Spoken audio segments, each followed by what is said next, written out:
మీ డబ్బుల్ని మీరు గోల్డ్లో ఇన్వెస్ట్ చేయాలా లేదా మ్యూచువల్ ఫండ్స్లో ఇన్వెస్ట్ చేయాలా చూద్దాం రండి.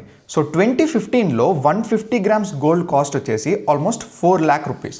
సో 2025లో సేమ్ 150 గ్రామ్స్ గోల్డ్ కాస్ట్ వచ్చేసి 18 lakh రూపీస్.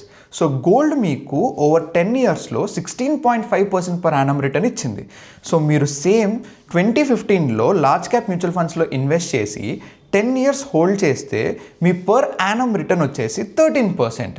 సో సేమ్ ఒకవేళ మీరు 10,000 రూపీస్ పర్ మంత్ ఎస్ఐపి 2015లో స్టార్ట్ చేసి 10 ఇయర్స్ కంటిన్యూ చేస్తే మీరు 20 lakh రూపీస్ కార్పస్ని అయితే క్రియేట్ చేసుకోగలరు.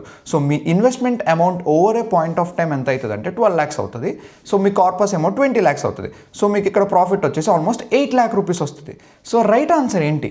గోల్డ్లో ఇన్వెస్ట్ చేయాలా లేదా మ్యూచువల్ ఫండ్స్లో ఇన్వెస్ట్ చేయాలా? సో రైట్ ఆన్సర్ ఏంటి అంటే మీరు మీ మనీని డైవర్సిఫై చేయాలి. సో ఎవ్రీ మంత్ మీరు ఒక ఫిక్స్డ్ అమౌంట్ని ఇన్వెస్ట్మెంట్ కోసం సేవ్ చేసుకుంటారు కదా.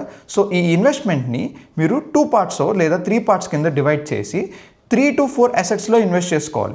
అప్పుడేమవుతుందంటే మీ రిస్క్ మిటిగేట్ అవుతుంది. ఒకవేళ గోల్డ్ ఫాల్ అయినా సరే మీకు మ్యూచువల్ ఫండ్స్ రిటర్న్స్ ఇస్తాయి. ఒకవేళ మ్యూచువల్ ఫండ్స్ ఫాల్ అయినా సరే గోల్డ్ రిటర్న్ ఇస్తాయి. So over a point of time ఏమవుతుంది అంటే మీ రిస్క్ అనేది మిటిగేట్ అయిపోతుంది అనమాట. సో వీడియోని షేర్ చేయండి, జీనీ ఫైనాన్స్ని ఫాలో చేయండి.